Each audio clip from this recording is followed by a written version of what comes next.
Thank you for joining us, everyone. Good morning. Welcome. Buenos dias. Welcome to Immigration Spotlight.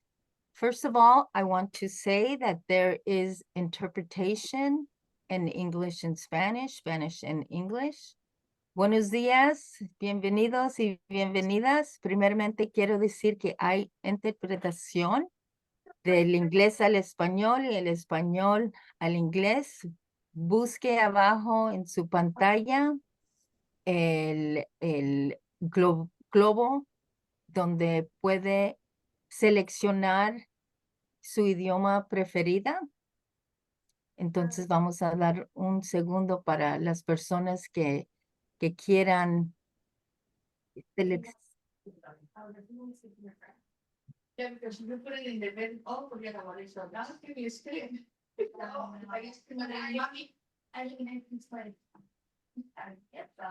Okay, great. Thank you. Thank you very much.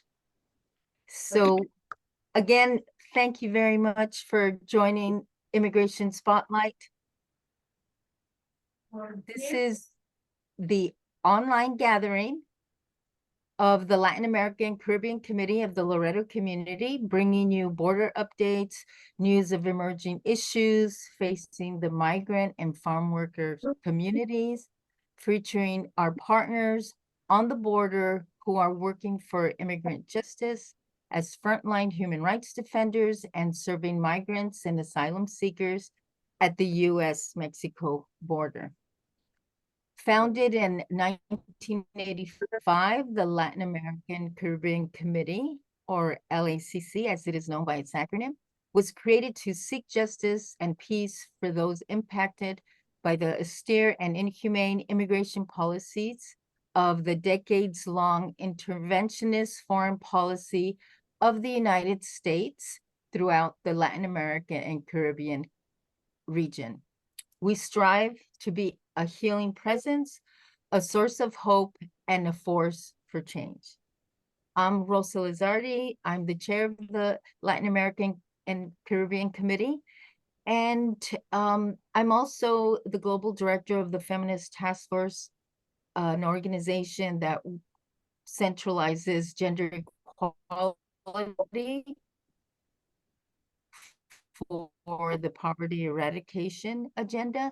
And this is my work at the United Nations. So I'm kind of doing dual roles here. Immigration Spotlight usually begins with a reflection. So let me introduce my fellow LACC member, Maureen Flanagan, who will lead us in a reflection to center us. Good morning. This is a prayer for sustaining American democracy. Spirit of life, today we ask for grace, mercy, and the strength we need in these turbulent times. Make us a nation that puts people over politics, care for the vulnerable over greed, and respect for the rule of law over lawlessness for the sake of sustaining power.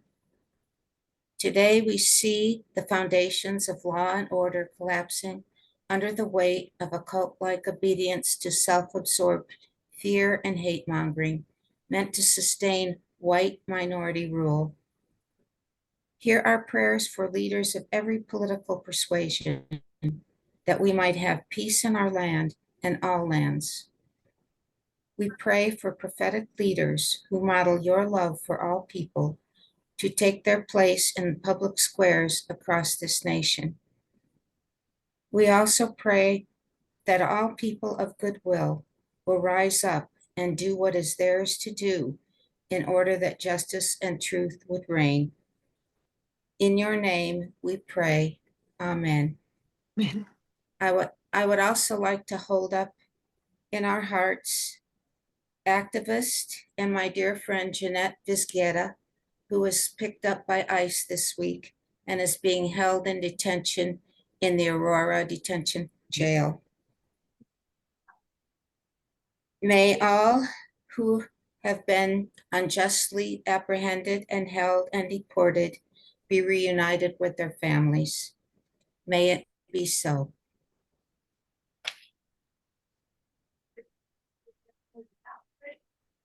Thank you so much, Maureen, for that special reflection. Today, we are bringing you a stellar program under the auspices of the United Nations 69th Commission on the Status of Women, taking place in New York, where I am here in person, and also it's taking place virtually on the NGO CSW Forum platform. This event is part of the NGO Forum running parallel to the CSW, both of which are marking the 30th anniversary of the Fourth World Conference on Women, also referred to as the Beijing Conference, and the adoption of the Beijing Declaration and Platform for Action. This conference took place in 1995, so we're commemorating the 30 years since. Our Immigration Spotlight program is focused on issues facing migrant women and LGBTQ persons in the US and Mexico border. It is co-sponsored by the Loreto at the UN, and we have our representative, Beth Blissman, here with us. Thank you for being here. Also co-sponsored by the Feminist Task Force and put together by the Latin American and Caribbean Committee of the Loreto community. Again, let me inform you that we do have interpretation, Spanish-English, English-Spanish. If you look for the icon more at the bottom of your screen or the globe, you should be able to select which preference language you want. So let us begin. We have a wonderful program, which I will be introducing the speakers in more detail, but I do want to acknowledge them here today. We're starting with Paulina Olvera Cañas of Espacio Migrante. Thank you for being here. Nicolasa Cordova of Casa de Arcoiris. Thank you for being here. Doro Rodriguez of Salva Visión. Gracias por estar aquí. Jimena Rojas of Ancestral Midwives and Medicines, Partería y Medicinas Ancestrales. Thank you for being here. And Carol Barton, Women in Migration Network. Thank you so much for being here. So let us get into our panel presentation. This Immigrant Spotlight is coming at a time of much flux and volatility at the border. In a way, it is a continuation of our first Immigration Spotlight of the year in January. It was just 4 days after the inaugural of Trump's second term as president. For us, it was vital to provide a space for sharing, to build solidarity, and to hear from our partners about the situation at the border. Now, under the context of the Commission on the Status of Women, 69, and the Beijing +30 Gender Equality Review, we turn our focus to not only women and girls at the border, but the LGBTQ+ community at the southern border. These migrant women and LGBTQ persons face unique challenges that intersect with broader global gender equality goals. We will explore the multifaceted issues they encounter, including discrimination, access to healthcare, legal obstacles, poverty, and hopelessness, and contextualize them within the framework of the UN's effort to advance gender equality globally. We'll start with presentations from the panel, followed by a moderated discussion. To start, we will turn to Paulina Olvera Cañas. She is the director and founder of Espacio Migrante, a binational community organization based in Tijuana, Mexico, which serves migrant communities, providing human rights education, comprehensive care, and housing, at the same time raising awareness about the realities of migrants. So I want to bring Paulina. Here you are. Thank you so much for being here. Paulina, gracias. The floor is yours. Thank you. Thank you so much, Rosa, and good morning, everybody. It's an honor to share space with great women that are doing this work. And I want to speak about the situation of the families that we serve in Tijuana. We have a shelter for asylum-seeking families, and I know I spoke about this in January, but I think now we've had more time to process it and see the impacts on people's lives. So after this administration's inauguration, the first thing that impacted the community that we serve was the elimination of CBP1, which was the only way that people could seek asylum. As you know, it wasn't a perfect system. We always spoke up about the difficulties that it created, but at least it was a way that people could present themselves at a port of entry. So, of course, right after this was eliminated, we had a word circle with the families at the shelter, and the feelings of everybody was of shock. They couldn't believe that, because for many of them, they had an appointment that they had for months, or they had been waiting for an appointment. Some people had even been waiting for 10 months or almost a year. And this had a big impact. Some people didn't know what is going to be their next step, and we have seen that in this couple of months now, the greatest impact for these families is on their mental health, because they basically spent a lot of planning, a lot of time, a lot of money to be able to get to Tijuana and to do things correctly. And now for everything to just be eliminated from one day to the next. And something that we also kept hearing was people saying, well, we did things the right way, and now we don't have anything. But especially we found the difficulty for single mothers that are in our shelter, because for these women, they don't have family in Tijuana. They don't have support networks, and now they're going to be in Tijuana. They need to figure out what they're gonna do, because we don't know if in the next 4 years or when there will be another path for them to be able to seek asylum. We lived through this during the first Trump administration, where most of the migrant community had to be stranded in Tijuana. But what does this mean, for example, for single moms who are, for example, in Espacio Migrante? It's difficult for them to find a job. Many of them don't have documents in Mexico. They are from places, there's Mexicans, there's also from places like El Salvador, Honduras, Guatemala, Russia. And because they were waiting for this CBP1 appointment, they didn't seek refuge in Mexico. And this is a problem for many of the families, because there's a time limit that people have to seek refugee status in Mexico. And since they have an appointment, they didn't apply for that, and now the time has passed. We have been told that by El Otro Lado that there are ways that they can appeal this, but it's difficult without having an attorney, without having information. So it's difficult for them if they don't have documents. Even those who have documents, they have faced discrimination to find work in Tijuana. And then the big issue for a lot of women, especially single moms, where to find childcare, because they don't have support networks in Tijuana. So this is very difficult. We a couple of weeks ago, we had a visit from a group from the US, and we had two single moms to share their stories. And for me, it's usually I don't ask too much about people's personal stories unless they share it. So for me, hearing these stories, even though I've heard similar stories in the past, it's still very heartbreaking. One of the moms is from Mexico, and she left everything to arrive to the border. She's from Guerrero, and she was displaced last year because of the hurricane. And then when she arrived to Tijuana, she thought it was going to be easy to present herself at a port of entry. That's when she was told that she needs to apply for CBP1. She did everything.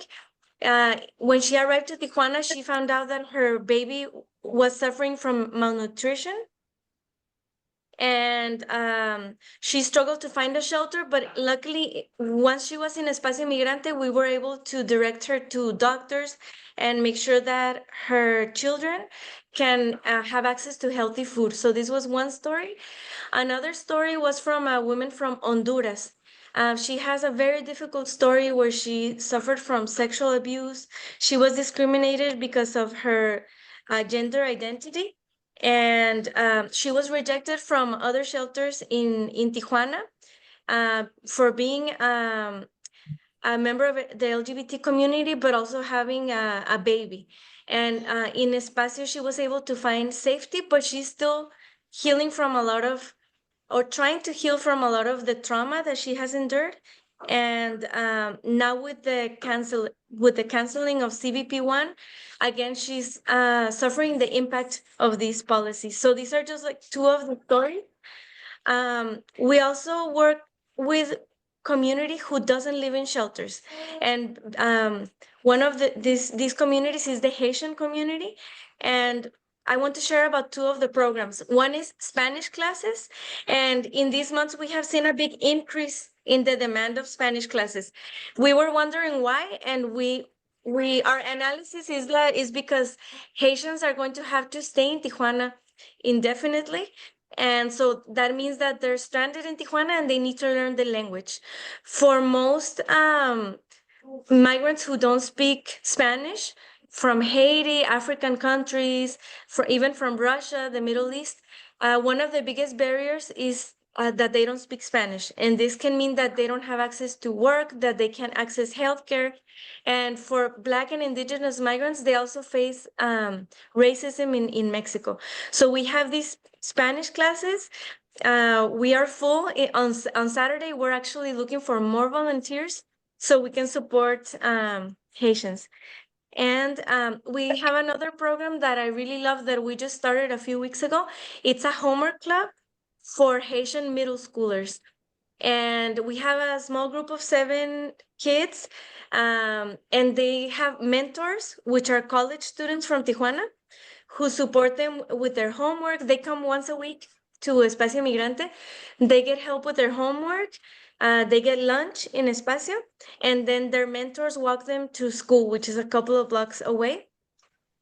But besides the help with school and Spanish, it's been so important to identify problems that they are facing at the school.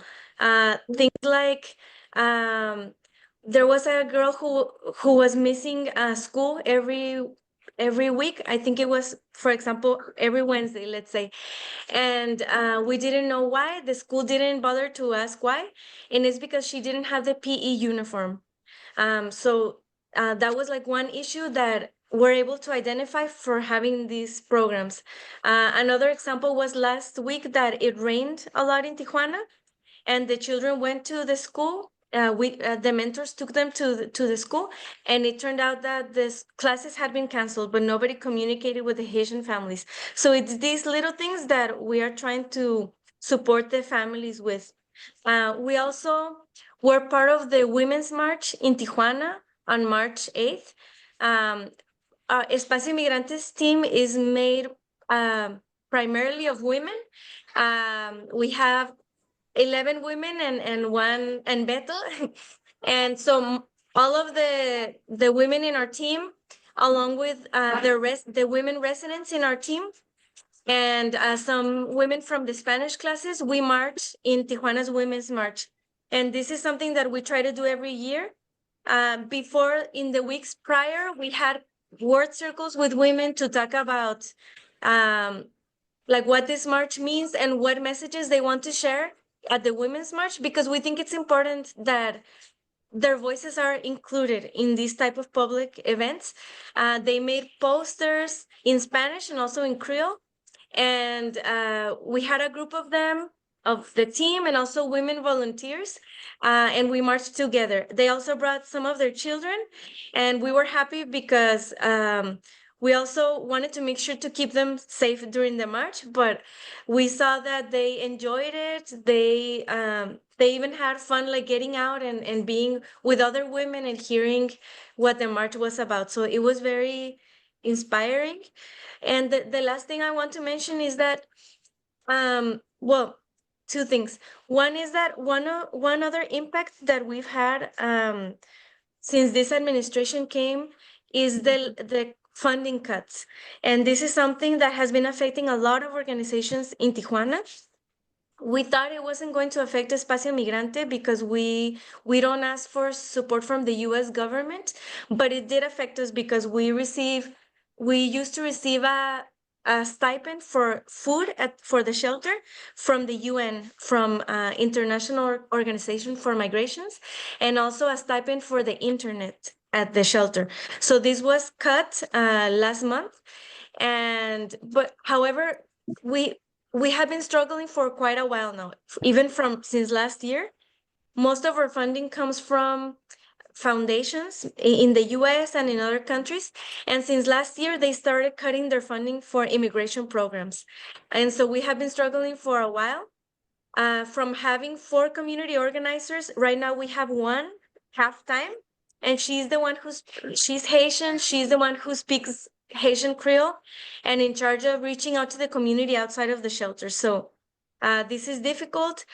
We also in the past used to have program for food stamp cards. We haven't had that, but we're happy that we were able to find a program in Tijuana's government that is providing support for single moms, and we were able to submit 5 cases, 3 from women at the shelter from Honduras and El Salvador, and 2 Haitian women who don't live at the shelter. So we're trying to get creative, see how else we can keep supporting the community.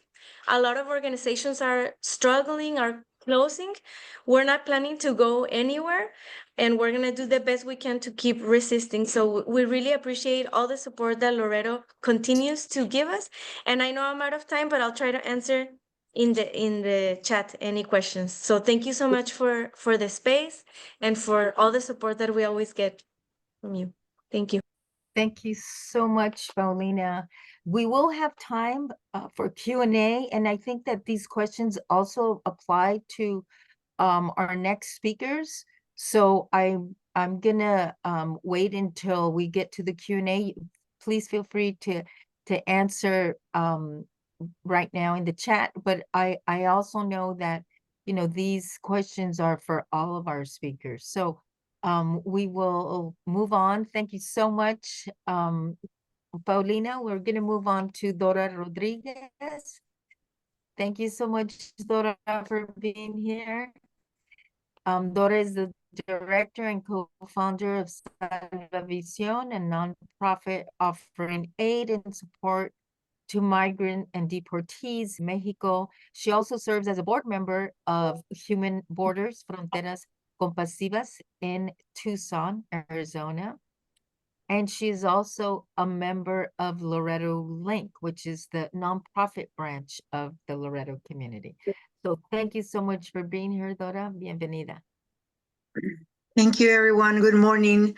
Thank you so much for letting me be here with all of you. More than ever, we need each other. These spaces give us really, I've been calling them a vitamin of hope every day when we had the opportunity to be in a space when everybody shared the same vision, the same compassion, and we all need it. First of all, I want to say that for us in the front line, it is very important that we take care of each other, that we take care of our souls, that to continue this work, because every day is challenging for us, but more so for our families that we support.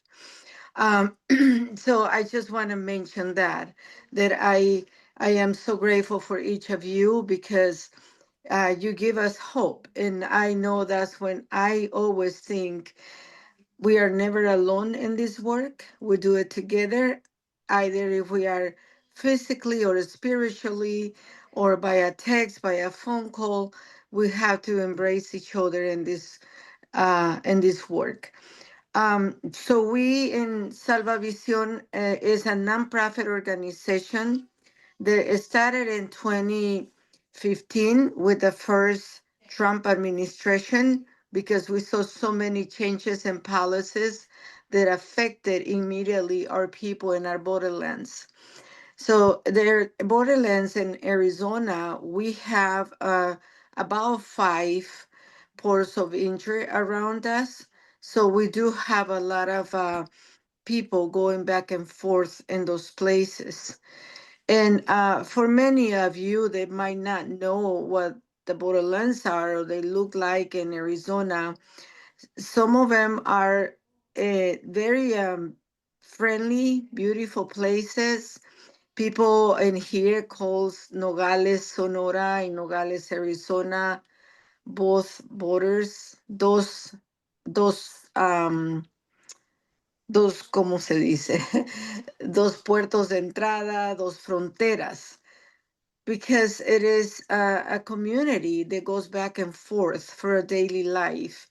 I have witnessed children's going back and forth from school from Sassavez, Sonora, which is one of the port of interest in Nogales, Sonora, in Douglas, Arizona. So I just want to give you that idea that the borderlands are no dangers for us when we go in, but they are terribly dangerous for our people who have been deported from this country with nothing in their shoulder. So what Salvavision has been doing for all these years is pretty much putting fires out. We go where the need is. We, at this moment, after the executive order of Biden in June 24th, we knew, was it June 4th? Then we knew we had it to be in Nogales, Sonora, because they limited the numbers of people who could be asking for asylum. So we knew that that deportations were going to happen. Sure enough, we were in Nogales, Sonora, Mexico, which is the port of entry, where people, is sent back when they were denied their rights. And we had to think that our work right now is pretty much each of us have the obligation to change the narrative of what is happening, because the people that have been deported in our borderlands were asylum seekers. These people were presenting, they were not running from the law. They're presented to be protected, to exercise their right. And even with that, many of the stories that we heard over and over were that they were denied, they were screaming in their face by border agents. They would tell them in a very cold processing centers with limited food, with no shoelaces, with no jackets. They were told, you are not welcome. There is no more asylum. You got to go back where you came from. So the inhumanity of this process, the cruelty exists. So we had to continue to raise our voices to stop that. So when we received people in Nogales, Sonora in November 5th, we attended more than 500 people that needed our support.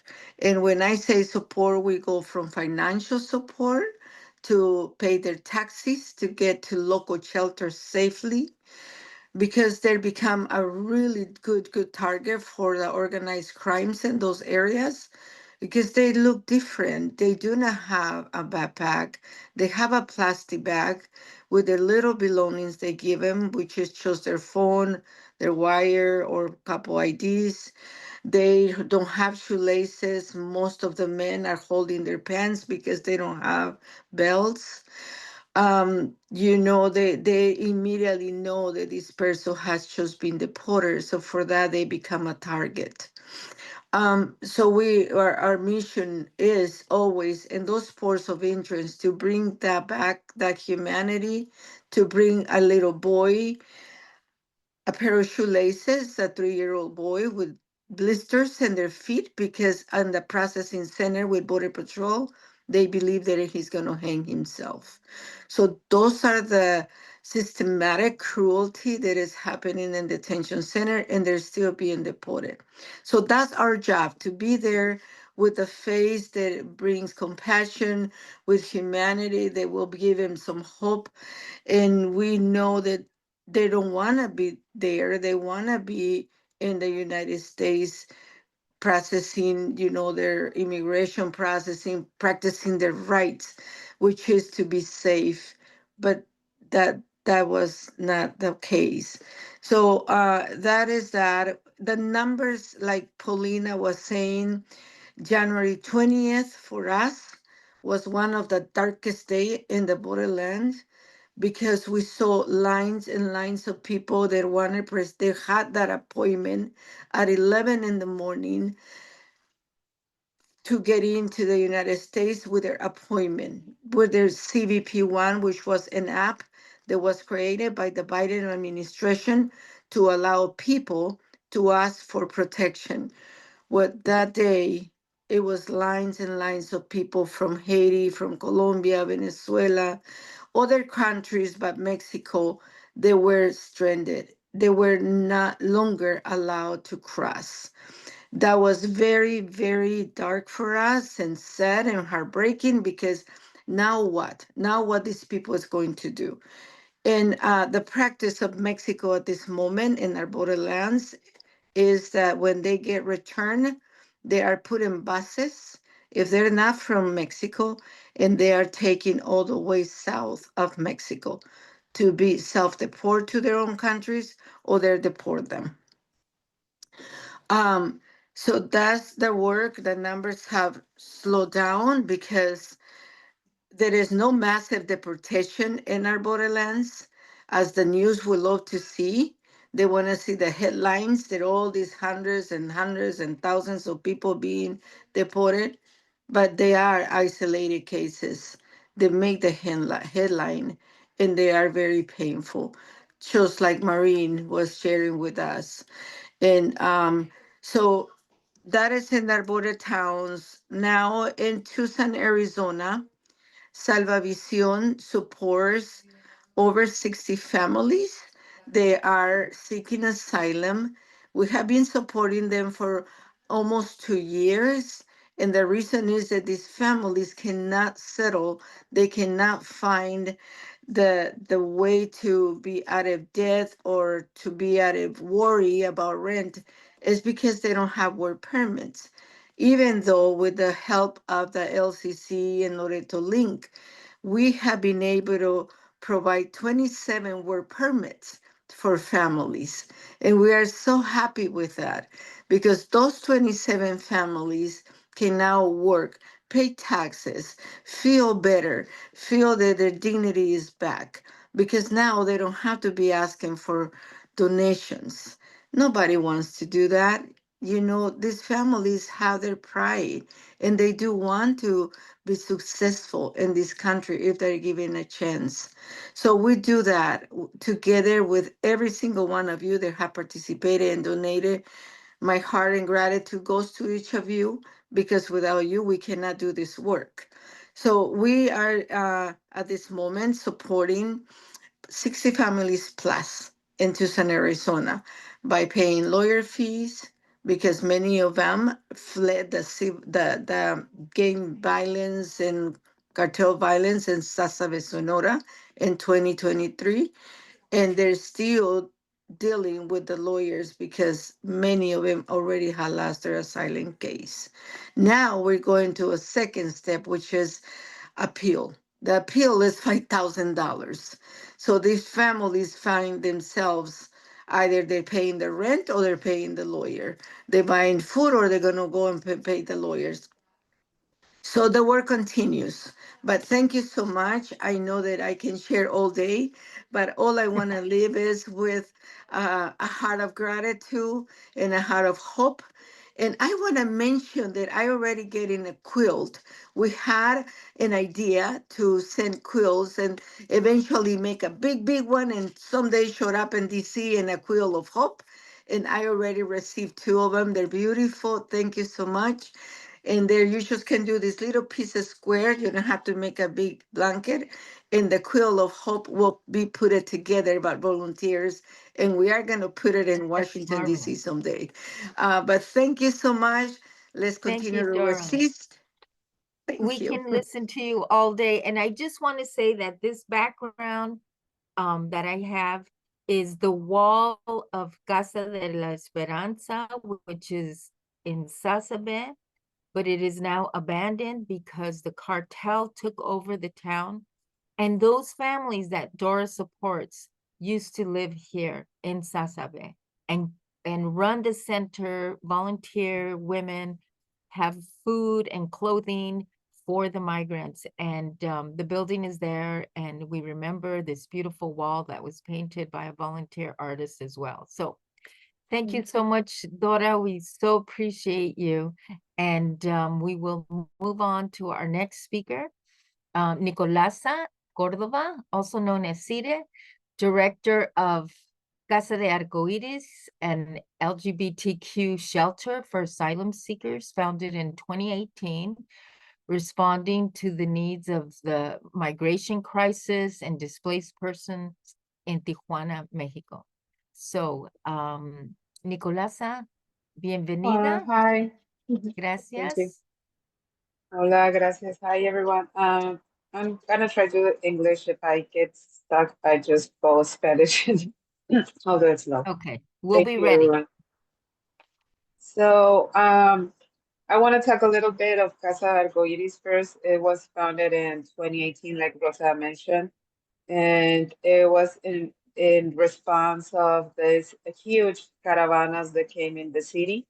At the moment, the team that founded Casa Arcoiris were mostly volunteers and activists and LGBTQ activists in Tijuana. And our main purpose at that moment was to make a temporary shelter for the caravana that was going through. But we just like noticed that this is something that our Casa Arcoiris, it was something that is had to be permanent in a city like Tijuana border, because there's always LGBTQ people everywhere, and that includes migration. But this was the first time that we saw the caravana came and organized as only LGBTQ. So it was like a huge thing for us.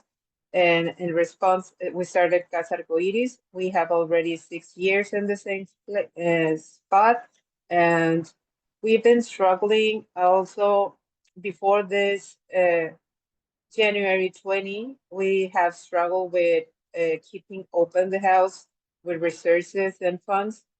We actually did like a Safe Casa Arcoiris event at the end of the past year, and it helped us a little bit to gain time and some structure for the house.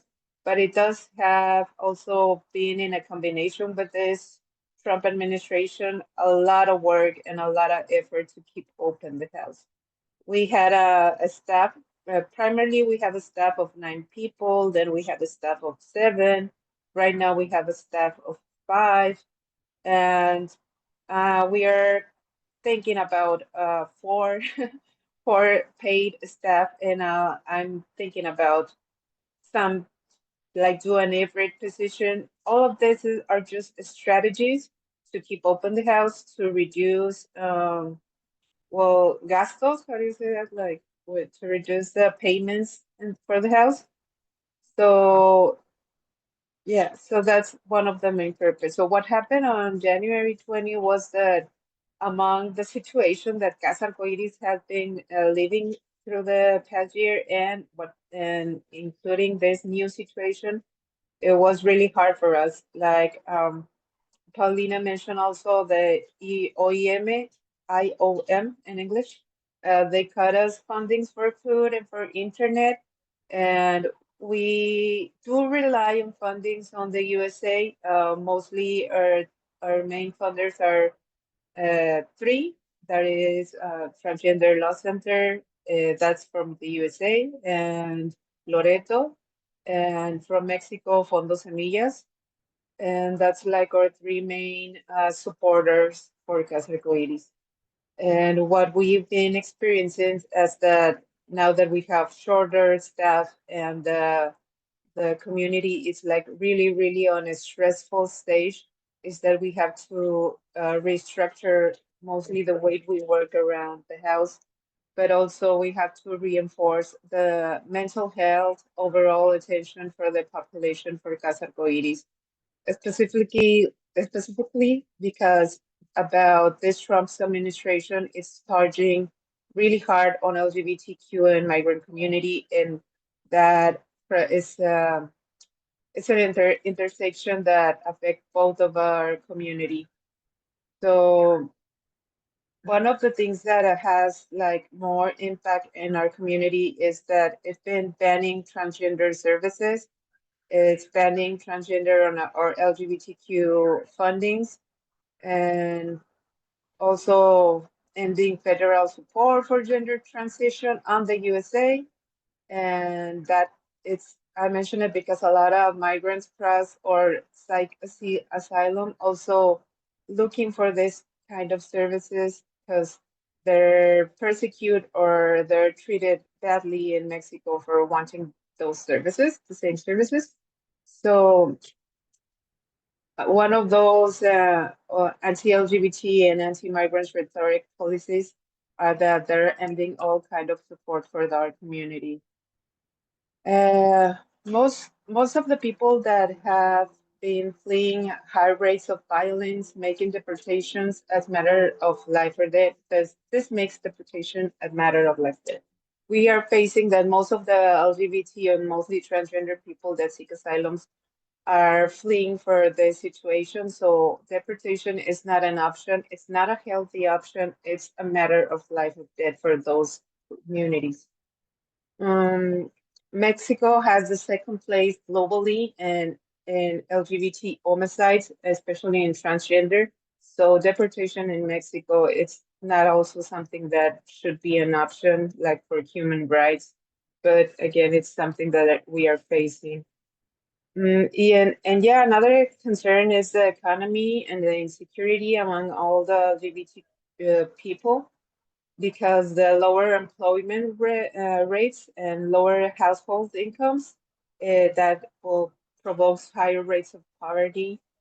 And if people are not able to access to a job or to a house, they would mostly end up have to resort to the streets economy to survive, which also leads to incarceration and other mental and health issues. So this is one for Casa Arcoiris, being part of Tijuana right now is a big challenge, since we are, like I mentioned, we already were struggling a lot with funds, and we are right now seeking a lot of cutoffs for another resources. We are right now are opening also Casa Arcoiris to the public, something that we didn't did in the past. It was a low-key shelter, a low-profile shelter, because we receive a lot of people that are being persecuted, or there have to be some sort of special protection toward them. And right now, because of these cuttings, we open it. We're trying to do a lot of events, and we are sharing the spaces with other projects. For example, right now there is an LBQ woman's core. How do you say coro? A core. It's like a sample activity that we have to rely on now. And they do and go rehearsal there, and they leave like a fee, like to help the space keep open. And that's what we've been doing. We're looking to make like alianzas, allies with other people that Alliances. want to alliances. Thank you, Rosa. With other community, LGBT community that wants to make a workshop or wants to make a class there, and we'll do the same just to keep the house open so we can pay our bills, or just the basic bills like water, electricity, internet, whatever home needs to run. So this and right now with the close of the CBP1 situation, like also Paulina mentioned, it was a really hard situation for the people that already been waiting months for their appointment. And there was people at the house at that moment that they had the appointment the next day, and it was really hard, like dealing with the mental health situation for our community. Specifically with LGBTQ community, I think there's always have to be some mental health services providing by, I would love to say the government, but everything always happens in community. So this is one really crucial moment for the mental health to be reinforced for Casa Arcoiris. And also we are facing right now like a lot of internal movement from the community, like a lot of people that are coming from Mexico. I don't feel right now like a really big wave for deportation, but I think that is because people are just not wanting to stay or not being deported directly to Tijuana, but yeah, to their hometowns. But that doesn't mean that the people that are seeking asylum and a lot of this population doesn't understand not even what CBP1 means.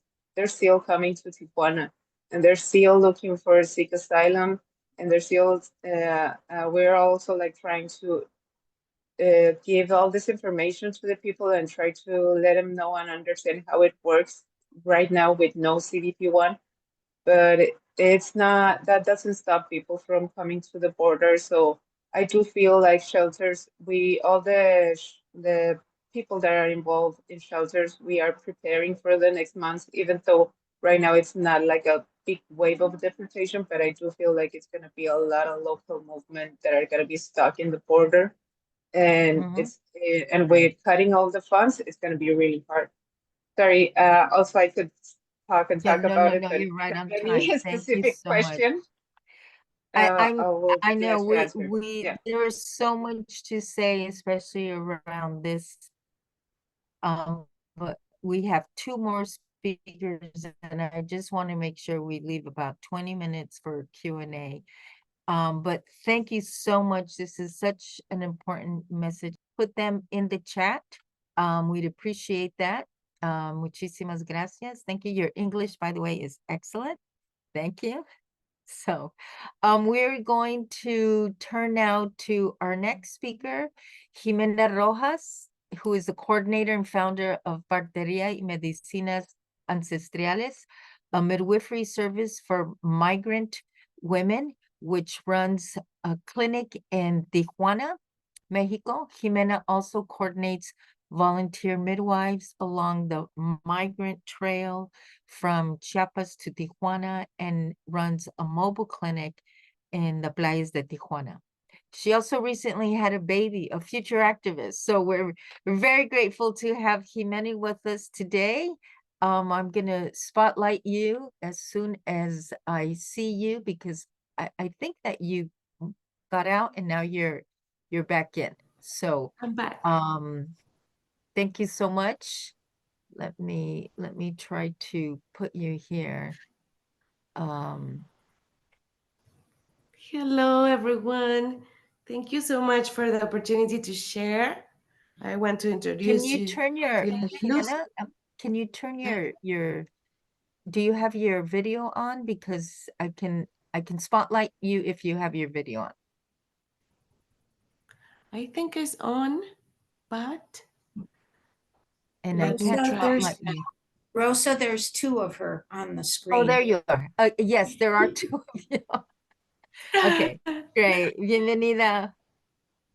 Gracias. I don't know what happened, but I'm usually at two places at many times. At two places. And I want you to introduce Lucio. Here he is with me. And it's been hard. I went to the States to deliver my baby, and it was exactly the week when the Trump administration started. So it was really hard to start receiving text messages and calls from patients in the US side that were struggling and that they were feeling fear and they didn't know what to do because they stopped taking their kids to the school and they stopped going like for groceries and doing daily activities because of fear. So it's been really hard and heartbreaking to not have good news for them. And when they ask for advice and when they ask what should we do, are we fine if we did the asylum, or if we had the CBP, or if we had the parole process, are we okay? And we are telling them that we are not sure. So it's really hard that we don't have answers. And right now, we are doing many activities. I had a backup midwife that was able to be there for me while I was delivering my baby. And we have twice a week visits to the shelters. Also, once a week, we visit the legal clinic. And that's really great because people from all different parts of Tijuana, families, migrants, refugees, deportees, displaced. They all come from different places of Tijuana and different shelters to the legal clinic. So that's has been a really good way to let them know that we exist. And every time we provide the services, we notice that some people haven't ever had a pap smear, or haven't even in their they haven't had ever um, an exam, a mama's exam. Um, so we are doing a lot of education, and even though we know their main goal is to cross to the US, we are trying to provide a lot of education on how to take care of themselves, how to do self care, and how to do um, a lot of education, also on sexual education. Um, we also are on call for births and moms that need care. Some of the high risk moms go to the hospital, but we still provide the Ubers and the labor checkups. So we are on call 24/7. Right now, we are a team of 3 midwives, 2 apprentices. Sometimes we have 2 more volunteers, but we will start opening new, we will accept applications starting on the summer because we need more help. And now that people are not crossing, we don't know how we're going to be able to advocate for high risk families, because we used to find them legal help to be able to cross. So the high risk pregnant women, or very premature babies, or very complicated cases were good cases to cross with parole. And now that everything is canceled, we are not sure how are we going to be able to provide care, because the hospitals in Mexico side are sometimes are not well equipped, and sometimes staying in Mexico means 70 or 80% less chances of life, sometimes for premature babies or for complicated pregnancy cases. So we are trying to adapt, and we're trying to find more allies to be able to support high risk cases, but we're not sure how are we going to do it now that anyone is crossing. uh, we also provide WhatsApp follow-up care for people that need abortion services and different kinds of or pregnancy loss. We are active answering and on the phone with people that need care, follow-up care. So right now we just got a new phone, so our phone was really bad. Now we have more capacity, and hopefully we will be able to continue providing these services. And if we get more help and more volunteers, we will be able to share probably 2 lines, so we can have more active chats and continuous care for people that need that kind of support. We also are in partnership with Acupuncturists Without Borders.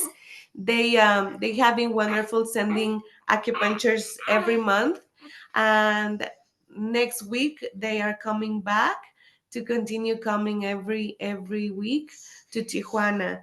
They know that we need more hands and more help, so they are planning to start coming starting next week. And also, as Nicolas and Paulina were talking about the unknown process for asylum calls, texts from patients, um, it's really hard that at the legal clinic they are explaining to the patients, that to the families, that every day the laws and the processes are changing, but not changing for good. They are changing for more difficult situations, or the only update on CBP was that they can just return themselves on CBP one app. So it's really hard that we don't have any good news.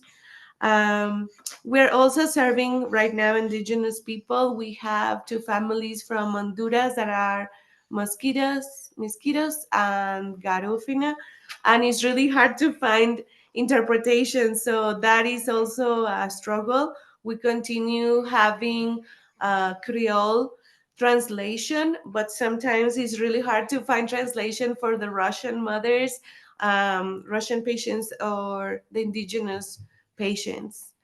And the other thing that I want to share is that we are continues to provide prenatal care, ultrasound, birth, childbirth, water birth. I'm really inspired after delivering my baby that I want every mother, every family to have these services, because we believe that childbirth can be a very important moment to heal ourselves and our spirits. And a lot of the families have struggled, a lot of trauma, they have faced a lot of tough situations. So providing a safe space for the family to deliver their babies is healing, and we believe that is healing the community, is healing everyone together. So that's the hope. As Dora says, the pill of hope. We want to continue planting these seeds of hope, letting every baby being born with peace, with respect, with no violence. And every month we're serving about 250 patients with this kind of care, and almost 600 patients with acupunctures or ear seeds that help with their mental health. It helps also to sleep better, to decrease the stress. And we know it's not enough, but we're trying our best to provide these services, because sometimes it's the only thing we can provide. We don't have any other answer, but we give them a needle or we give them a seed so they can take that home and they can feel a little bit better, and we can let them know that we care. And I just want to end saying that we are grateful for your support, for keeping us in your thoughts. Being on the ground, it can be really isolating sometimes, it can be overwhelming. So being part of these communities is wonderful. Thank you. Thank you so much, Jimena. That means so much. And just to say that through these connections, the activists on the border, Jimena, Nicolasa, Dora, Paulina, and colleagues, they all know each other now, and they're utilizing resources and sharing resources, and that's really, really important. So we're thrilled. Thank you so much for doing this. As you can see, super talented, multitasking as well. So we are going to move on to our next speaker, who I thank so much for being here. Carol Barton, she's a dear colleague. She has extensive experience at the UN, working in both the migration and economic justice agendas. She's worked with the United Methodist Women in New York, and currently she's a convener of the Women in Migration Network. And we're thrilled to have her here. Carol, let me find you here. And Carol is really, really great at also just kind of bringing things together. And so we have her here in a special spot. to kind of weave things together. So Carol, thank you. Thank you for being here. Thank you so much. It's wonderful to be here and also to be collaborating with my longtime colleague Rosa and others that I know. I'm also a member of the Grail movement, Women of Faith movement, and we connect some with Loretto. I don't know if you know Joyce Minkler in Kentucky, or I've worked a lot with Marilyn Lorenz in St. Louis. So those connections are wonderful. Women in Migration Network is a 12-year-old international network that's working on the human rights of women in migration. And we talk about women in migration, not just migrant women, because we know that women who are in their home countries, who are looking for missing migrants, who have loved ones who have migrated and are managing families, are those who have been returned, are also part of the migration story. So it's not only migrant women. We think about it in a big way. I was thinking about who among our group are on the U.S.-Mexico border. The National Network for Immigrant and Refugee Rights is based in El Paso and working on border issues. We have U.S. trade unions. Alianza Americas is working nationally between the U.S., Mexico, and Central America. And then we partner with groups like Haitian Women for Haitian Refugees and the American Friends Service Committee and others. In Mexico, we have the Instituto de Mujeres en la Migración, IMUMI, and Otras Dream en Acción, which is an organization of young Dream students, women who have been deported and are organizing in Mexico. In El Salvador, we have the Foundation for Justice that's working on pursuing cases of missing migrants. So that's where we are, some in this particular region, but we also have folks who are organizing, for example, the movement of women from Africa to the Gulf states as domestic workers, some of whom are trafficked. And some have gone home to start organizations to help both create the economic situation so that people don't have to migrate as domestic workers, but also to warn women of what they might expect when they travel.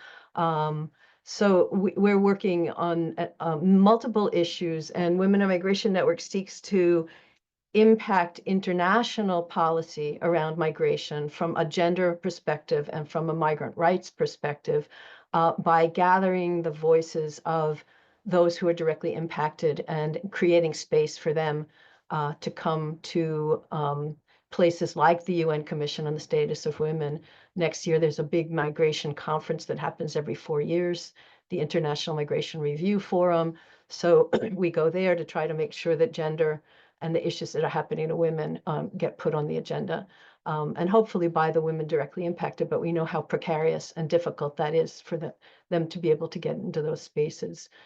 This past week, we had a delegation from Afghanistan, Argentina, Nepal, Mexico, Pakistan, talking about what's happening with migrant women, and increasingly talking about how climate, one of you mentioned that, how climate is also displacing women and is one of the causes of movement.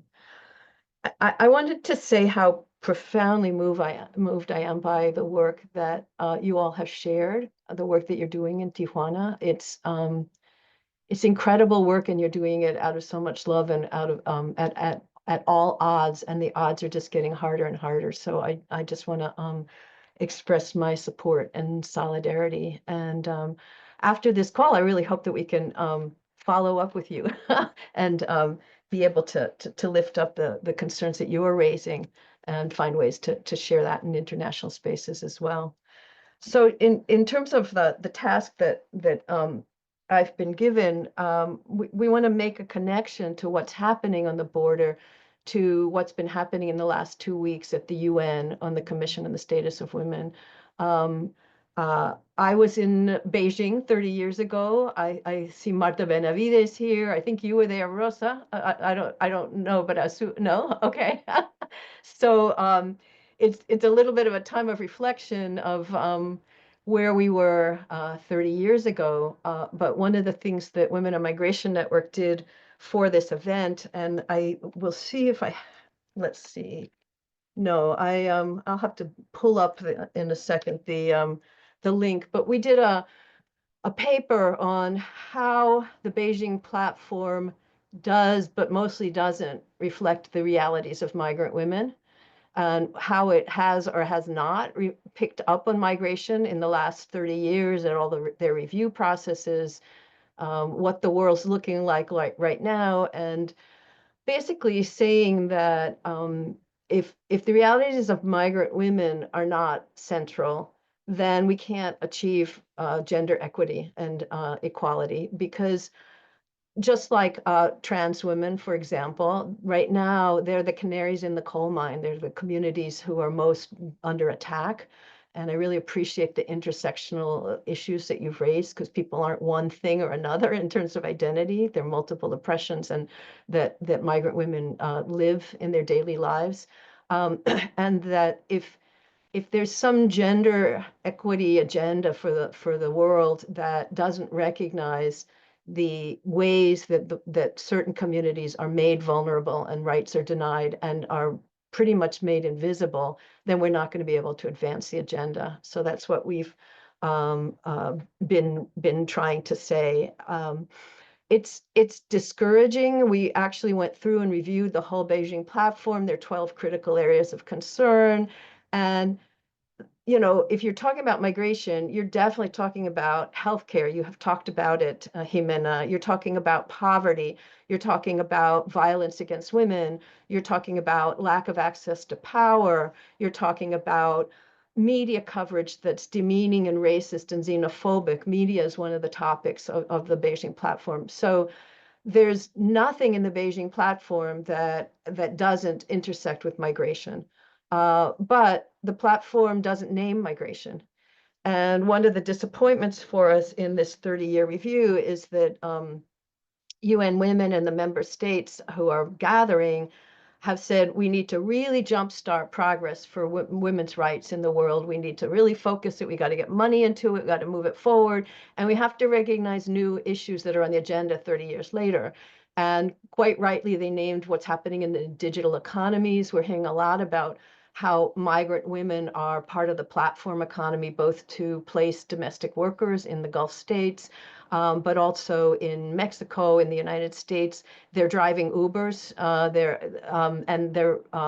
subject to more precarious situations, violence, and algorithms that harm women.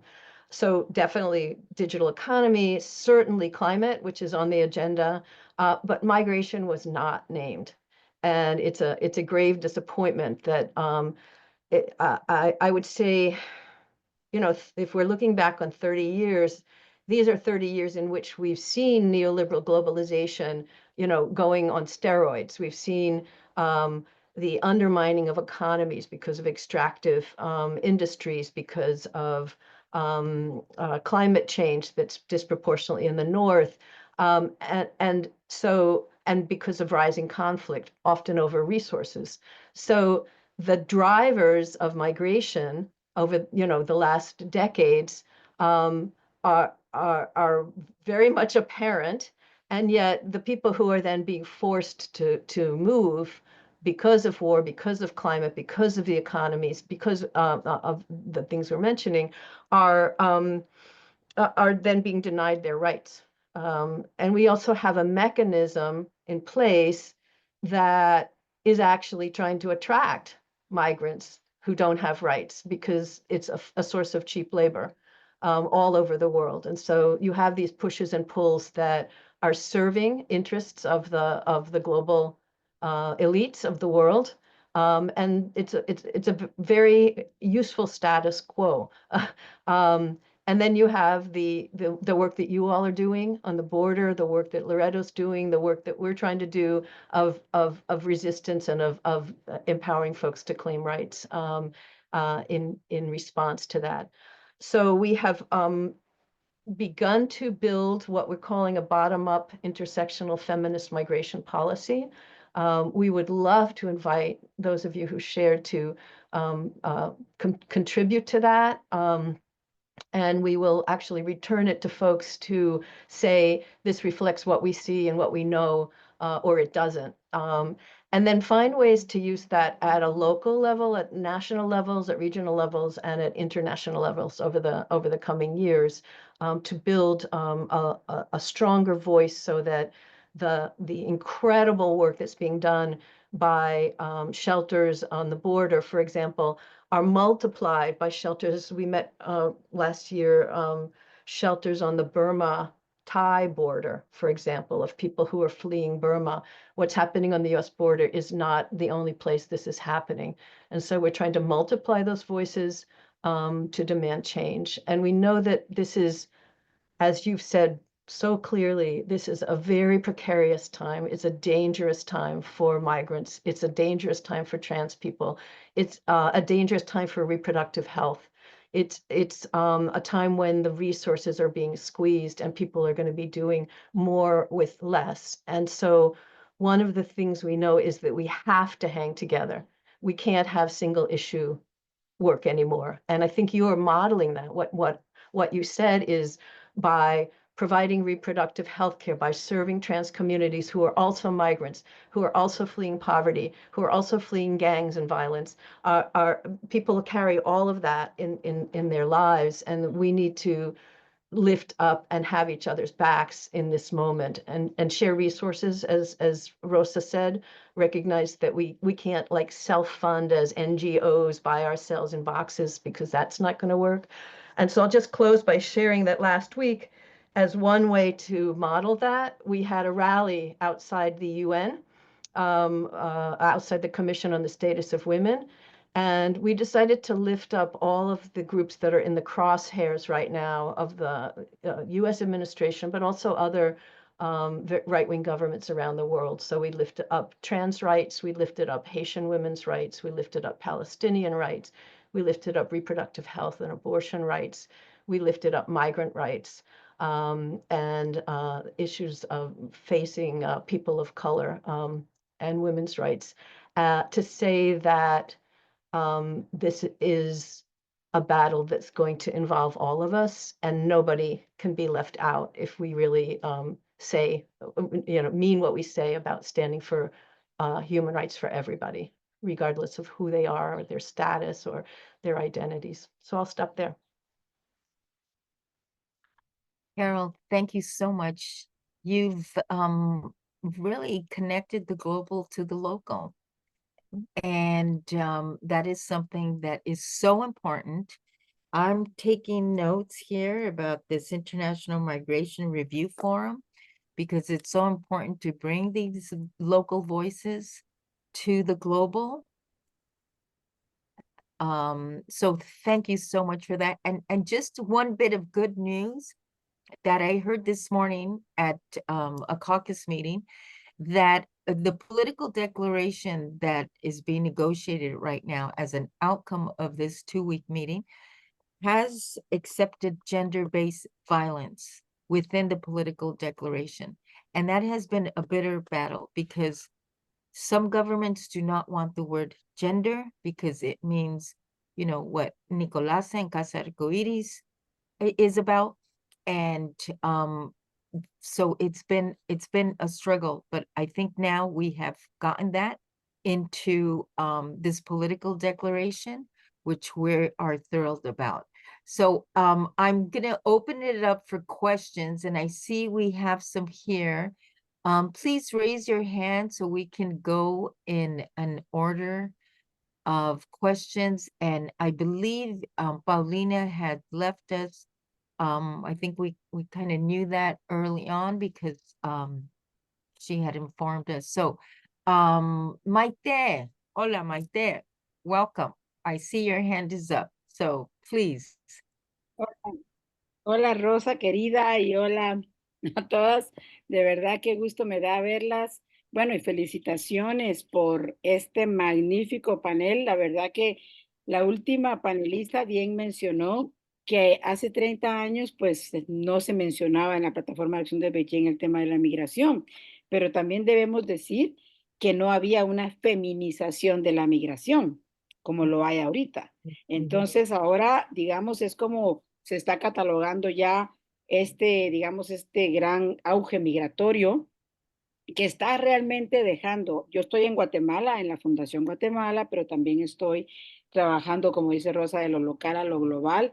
Estamos trabajando en la Comisión Guairo, también en procesos de trabajo con otras organizaciones a nivel local y global, pero impresionante que nosotras hemos dedicado una parte de nuestros fondos a constituir el Fondo Comunitario de Resiliencia, que es básicamente proveerle a las manos de las mujeres en las comunidades recursos de todo tipo, económicos o materiales, tecnológicos, tecnologías, asistencia técnica, pero nos hemos encontrado, por ejemplo, en comunidades a las que les hemos dado un fondo comunitario, cuando vamos a hacer el trabajo de monitoreo, es impresionante, pero la comunidad misma ha migrado, toda la comunidad. O sea, se han ido, tienen sus rutas. Bueno, tenemos amigas que de hecho también pues han apoyado a otras amigas a migrar seguro, como dicen, como se decía antes, migrar segura, segura, ¿verdad? Nunca hay derechos humanos para las migrantes, pero migrar seguro. Y esto de la feminización de la migración ha traído como consecuencia que todo el tema, primero migraban los hombres, hace 30 años migraban algunos hombres, ¿verdad? Y algunas mujeres, pero migraban más hacia Europa y bueno, pero ahora migran todas, y migran las jóvenes, migran los jóvenes, y lo más triste es que entonces el tejido social y todo el tema de los cuidados, y ahí voy con el tema del cuidado, recae de nuevo en las mujeres mayores, en las abuelas, en las tías mayores, en la hermana mayor que se quedó a cargo de todo, y la comunidad se sustenta otra vez en manos de las mujeres. Todos los cuidados que están diciendo, los cuidados de salud, los cuidados de alimentación, todo. Y es muy fuerte porque las mujeres siempre migran en condición de vulnerabilidad, siempre. Cualquier mujer en el tema de la frontera es ya una mujer que está sin derechos. Y por lo tanto, nosotras pues trabajamos mucho el proceso con tratar de que las mujeres también tengan alternativas. Bueno, si fue como digo, la experiencia de nuestro fondo comunitario, que se fueron todas, pero luego decimos, porque la necesidad y el hoyo de la pobreza es tan profundo que un fondo semilla no va a aliviar, es cierto, pero ahora tenemos que tratar de convencer, Rosa y queridas panelistas, a las donantes y a las financiadoras que tienen que invertir en lo local. Solo ahí está la solución, invertir en lo local. Pero muchas gracias por la palabra y las felicito mucho por este importante tema. Gracias, Rosa. Thank you. Thank you so much, Maite. Gracias. Thank you so much for coming in and for that information. I see also a question in the chat from Carmen Capriles. How can migrant women find a proper lawyer that doesn't want to milk their clients and letting the process longer than it should be because they want more money? I think that is a case that many migrants needing legal help might find themselves in. Any other questions? If not, I will turn to our panel and just go around and get comments from each one of you. I think we have lost Jimena as well, and well, it's Rosa. understandably so. Rosa, So any other questions? Yes. this is Marta. I have to go to another meeting, but I'm glad that you're having this discussion. My concern is this. Hola, Marta. Welcome. Hola, I'm sorry I have to run to another meeting, Yeah, but no, this is no, the you thing. know, we've had Marta on before on Immigration Spotlight, so glad you're here. Please. This is the issue. I've been working a lot with Carol. I keep track of what is going on in there, and this is a very, very serious thing because many times we are doing a lot of very good work, but we are not influencing in those areas, and especially as it relates to migration. For example, the one big event that the global meeting was supposed to be in Marruecos, and then the Marruecos decided not to support the position. It was a global position, and so we had tried to get entities to really do the work at home to walk the path, but then also walk in the global sphere, because at this point, things have gotten very, very much out of hand. And imagine this, the things are changing so bad that people are being displaced in their own communities, in their own countries, and they don't have any place to go. And those of us that are trying to figure out how to support the people that were already settled for decades, whole island populations have been pushed out because of tourism. I am not going to say much more because it's very, very dangerous what's going on. What's happening in Haiti, for example, is going to affect the whole thing in the Caribbean. What's happening in El Salvador is a laboratory that has been figuring out how to create this new world order. And we are not talking about this new world order that is already being implemented in a coalition between Trump and Bukele. And so supposed to be criminals in the jails in the United States, which we know that many of them probably are not even doing something that they have, they are not responsible for. They are being charged, but they have been sent to the centers for the confinement of terrorists. See, that's how it's called, these jails now in El Salvador, for 40,000 people at the time. And that's supposed to stop the violence. So what I'm saying is that what Carol was trying to, connect, we had to together come about it, because whole nations are going to be displaced. And so now we have not only criminals from the United States that are being sent to those SECOT, is the name of those mega prisons that, they changed the name of purpose. It's just like saying that El Salvador is just a hybrid democracy. What are we saying about it? Why are they giving names like that? Why did they give a name, for example, to the war in my country in the 80s, saying that that was a low intensity war? We got to really figure out what's going on, because we keep trying to survive, all of us. Some helping to survive the survivors, and all of us are survivors. And some of us are really don't even have the chance, because now the laws are being changed in our countries. Like, for example, in El Salvador, the usurpers, that's how I call them, they have taken over with the support of international community, because international community hasn't been really following exactly what's going on. And so they have taken all the powers of government. Government is the people, state is the people. And we have to be conscious about what's being done in our name. And so the major problem that we have right now is that the Venezuelans have been sent also to those SECOTs, 250 already there 2 days ago.